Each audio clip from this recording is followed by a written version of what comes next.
जिक्रे रसूल पाक हो जिक्रे खुदा के बाद जिक्रे खुदा के बाद আমার আল্লাহ তাই তো বলছেন বান্দারা শোনো রে আমি আল্লাহ পাক তোমাদের কাছে সর্বশ্রেষ্ঠ নিয়ামত নবীকে পাঠিয়েছি কিন্তু তোমরা ভুলে গেছো আর আমি আল্লাহকে ভয় করতে ভুলে গেছো আমি আল্লাহ পাক সর্বশ্রেষ্ঠ মহান যুগের মহান নেতা মহান নবীকে পাঠিয়েছি যার জন্য সবাই মাথা নত করে যার কাছে সবাই মাথা নত করে বলে তাই নাকি বলে হ্যাঁ তবে কি আল্লাহ গো তোমার হাবিবকে সবাই মানে বলে শোনো কেউ সামনে কেউ পেছনে কিন্তু আমার নবীকে না মানলে কারো পরিত্রাণ হবে না বলে তাই নাকি বলে হ্যাঁ বলে কোথায় লেখা আছে আসো তোমায় দেখিয়ে দিই কোথায় লেখা আছে एक देवा सर्वभूत सगुण सर्वत्राण प्रात्मान कर्मध्यासम साक्षी से তাকে বলে নির্গুণ ওই একজন মহামানব এমন আসবে যিনি একটা অকর্তব্য খোদার পরিচয় দেবে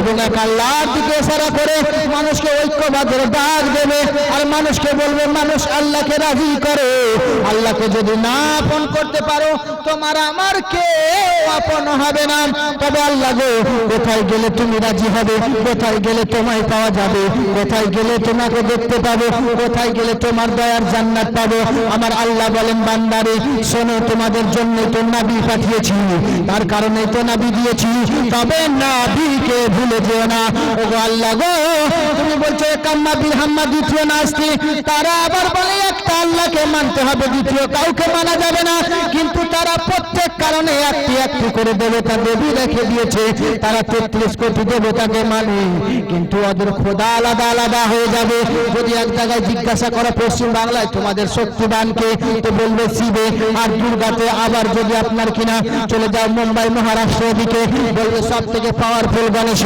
আবার যদি বিহারে চলে যাও বলে সব থেকে পাওয়ারফুল আমরা ছট পূজা করি তাতে বলে তাই নাকি বলে হ্যাঁ আবার তোমার কালকে দিকে চলে যাও তারা বলবে সব থেকে পাওয়ারফুল হলো মা কালীতে তবে শোনো শুধু তাই নয় শোনো এইবারে প্রশ্ন হলো সব থেকে পাওয়ারফুল কে তিনি ওগো বেদ প্রকাশক তুমি বলো সব থেকে পাওয়ারফুল কে যদি তুমি যেটা বলবে সেটাই মেনে নেব বলে শোনো রে এখন মানুষ এমন হয়ে গেছে তারা মুখে বলছে এক কথা আর কাজে করছে আর এক কাজ তারা মুখে বলছে একাম্মা বিরহাম্মা দ্বিতীয় নাস্তি হে না নাস্তি ওগো আল্লাহ একা তোমাকে মানি ওগো সৃষ্টিকর্তা তোমাকে মানি আর কাউকে মানি না অন্য কাউকে মানা তো নাস্তিকের কাজ আবারও বলছে শোনো আপনার কিনা এক দেবা সর্বভূত সাগুরা সমস্ত গুণ ভান্ডার মালিক তুমি যাকে পাঠিয়েছো আপনার কিনা মুহাম্মাদান ইতিকাতুন সেই মুহাম্মদ সর্বগুণের মনি পাঠিয়েছো ওই মুহাম্মদকে মানি আর কাউকে আমরা মানি না বলে তাই নাকি বলে হ্যাঁ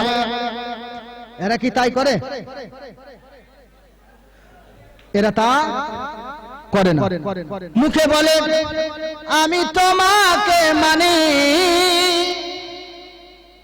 কিন্তু কাজে তারা কোনদিন ওই কথার এক তো মানলো না একটাও তো বাক্য মানলো না ওরা বলতে আছে আমাকে একদিন শিউড়ি এলাকায় বলছে মৌলভী সাহেব তোমরা কি কৃষ্ণ আল্লাহকে দেখতে পাও বলে কেন বলছে আমরা চোখ বন্ধ করলে কৃষ্ণ দেখি আপনারা দেখেন নাকি দেখেন না এই খাপা চোখ বন্ধ করলে অন্ধকার দেখেন না তো অন্ধকার মানে কালো কালো মানে হলো কৃষ্ণ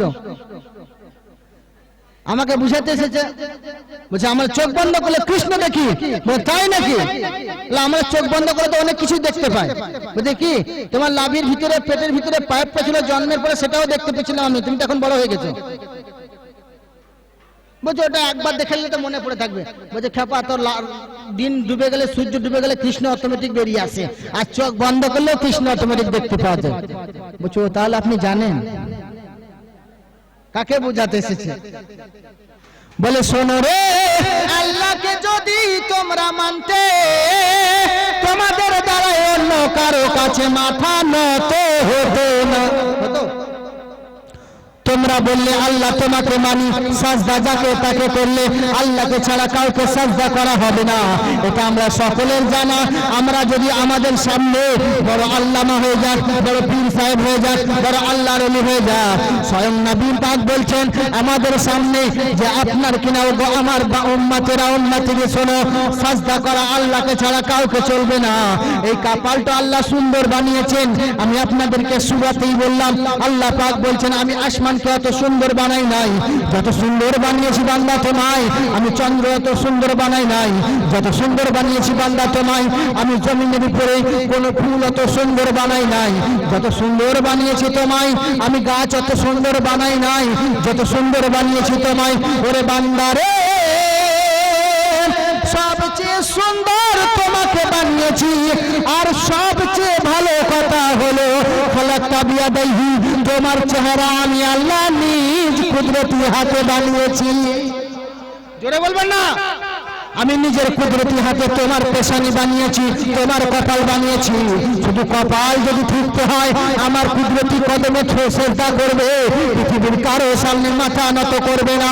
তুমি যখন দুনিয়ার সামনে বাঘের বাচ্চা হয়ে থাকবে, আল্লাহর কাছে মাথা নত করবে। আল্লাহ বলছে, শোনো, তোমাদের মাথা যদি দেহ থেকে আলাদা হয়ে যায়, আমি আল্লাহ রাব্বুল আলামিন মরার পরে তোমায় জিন্দা বানিয়ে দেব। আলা ইন্না আউলিয়াল্লাহি লা খাউফুন আলাইহিম ওয়া লা হুম ইয়াহজানুন। যখন তোমরা আমার বন্ধু হয়ে আমার রাস্তায় শহীদ হয়ে যাবে, যখন আমার দিকে সাজদা করে দুনিয়া ত্যাগ করে দেবে, তুমি থাকবে দুনিয়ায়, সবাই তোমাকে মরা বলার চেষ্টা করবে। আমি আল্লাহ বলবো, খবরদার খবরদার, তাকে মরা বলিও না। যারা আমার রাস্তায় জীবন ত্যাগ করেছে তারা মরা নাই, বরঞ্চ তারা হলো জিন্দা। তাহলে মরার পরেও আমরা কি হব? জিন্দা হব। কাকে সাজদা করলে? আর গাছতলা, বাঁশতলা, এই তালা, ওই তালা সাজদা করে লাভ হবে? আল্লাহ বলছে না, তুমি ফুলের দিকে তাকাও, ফুল সুন্দর বলে আল্লাহ সুন্দর। চন্দ্র সুন্দর বলে সুন্দর। তো বনের বাঘ বলছে আল্লাহ সুন্দর তো লাগে, কাছে যেতে ভয়ও লাগে।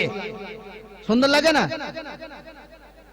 সিংহ মামা দেখতে ভালো, মাথায় গর্দনে লম্বা কেশ, বলেন একটা কবিতা আছে, হয়তো মনে পড়ছে না আমার। তো ওকে দেখতে ভালো লাগে, আর কাছে গেলে আমাদেরকে বলবো আসসালামু আলাইকুম ওলি সাহেব, বলবে? আসসালামু আলাইকুম ওলি সাহেব বলবে না? বলছে আল্লাহ বলছে, শোনো, এইখানেই তো মজা। আল্লাহ নিয়ামতের প্রশংসা করলেন, এবারে দেখেন আল্লাহ পাক ইসলামকে কি পাওয়ার দিয়েছে, এটাই তো শোনার জিনিস। আমার আল্লাহ বলছেন, বান্দারে সব খালি হয়ে গেল, কি বলবো। হ্যাঁ, এখন আপনারা কাছে কাছে চলে আসেন বাবা, খানি ভালো লাগবে। পেছনটা খালি রাখেন না। যদি আপনাদের সিমেন্ট না হয়েছে, যদি সিমেন্ট লেগে থাকলে অসুবিধা আছে, খেয়ে দিয়ে আসবে। খাবার খেয়ে যা লাইন দিয়ে বেরোলো, তো আমি বুঝতেই পারছি সব ঘর।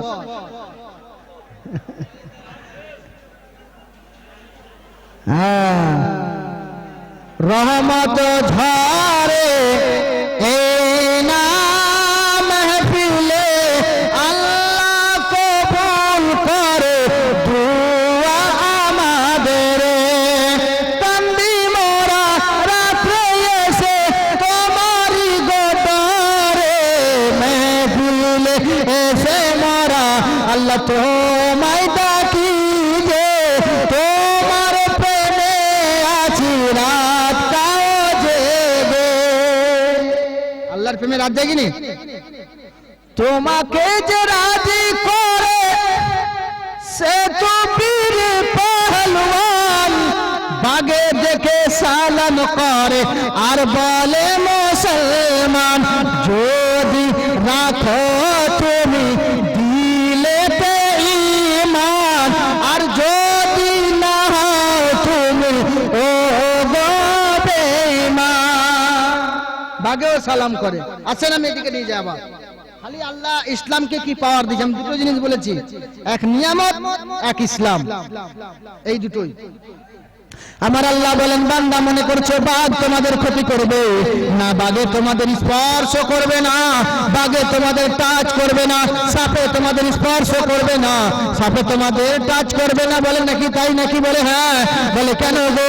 আল্লাহ বলছেন, বান্দা যখন তোমরা আমার হয়ে যাবে, আমার হয়ে যাবে, আমি আল্লাহ রাব্বুল আলামিন বাঘের ভিতরেও তোমার তাজিম পয়দা করে দেবো। মান লাহুল মাওলা ফালাহুল কুল। তোমরা যখন আমি আল্লাহকে মন দিয়ে দেবে, আমি আল্লাহ কুল কায়নাত যাহা রয়েছে, বাঘ, সাপ, মাছ সব তোমার তাবেদার বানিয়ে দেবে। কখন?